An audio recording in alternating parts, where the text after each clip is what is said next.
one of the southernmost points of Western Australia, about 7 hours' drive from Perth, is the lovely little coastal town of Esperance.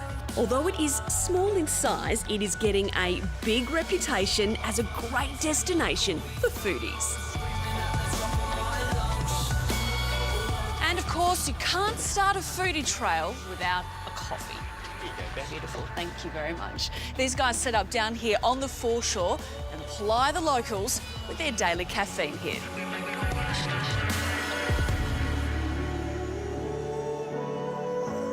The Mediterranean climate here means it's perfect conditions for growing olives. And Anne O'Neill, the owner of the Yiri Grove Olive Farm, is making the most of it. And what sort of olives have you got? Calamatas, Manzanilla, Frantoio and Barnea. Have you got a favourite? Calamatas. Is it like picking a favourite child? Yes, it is. Yeah. And how come? Why the calamatas? I think because they're a dual-purpose olive, so you can have them as an eating olive or oil olive, and they're just a really pretty tree.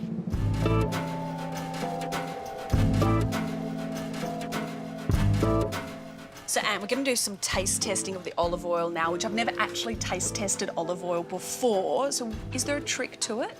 Hold it in your hands and start warming it. That will start the aromas going. Okay. Just a little sip. It's got a bitterness and a pepperiness. And a slight little chilli kick just towards the end. That's it. I like it. It's quite yummy. Yeah. Better to drink than on a salad.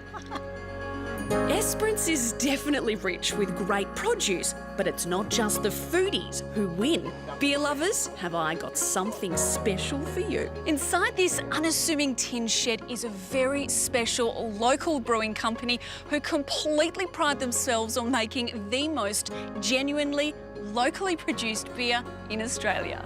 Lucky Bay Brewing is a microbrewery with a difference. Beck, this is our brew floor. In here we make 8 different beers. Looks pretty snazzy. It's nice and shiny and sparkly, and everything is super, super local. How do you keep it that way? Well, essentially, we're part of the community here, and I'm involved in the grains industry, and that's why we chose to always use some of our local Esperance barley and Esperance wheat in some cases in our beers. But it's more than just the grain that's local, right? Absolutely. I mean, our grain, after we've extracted all the goodies out for the beer, we've got leftover what we call spent grains. That goes just down the road to a friend of ours, and he's got about 20 cows, and they hoover that up. They love that. And also we keep a little bit for our chooks, and also a local baker, and she's been using it as a bit of an experimentation in some of her local recipes as well. So, Nigel, what have we got here? I'm super keen to start tasting. Right, Beck. Well, our first beer is our Pale Ale. It's by far the most popular beer we have. Oh, that goes down quite easy, actually.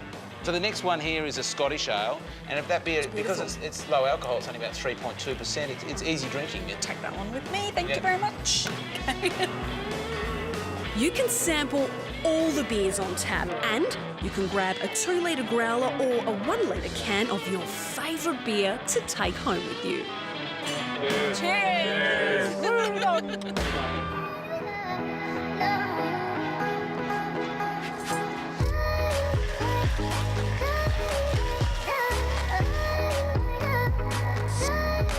The perfect way to finish the day is with a delicious cocktail, thank you, yummy food and great live music, and the Taylor Street Quarters has it all.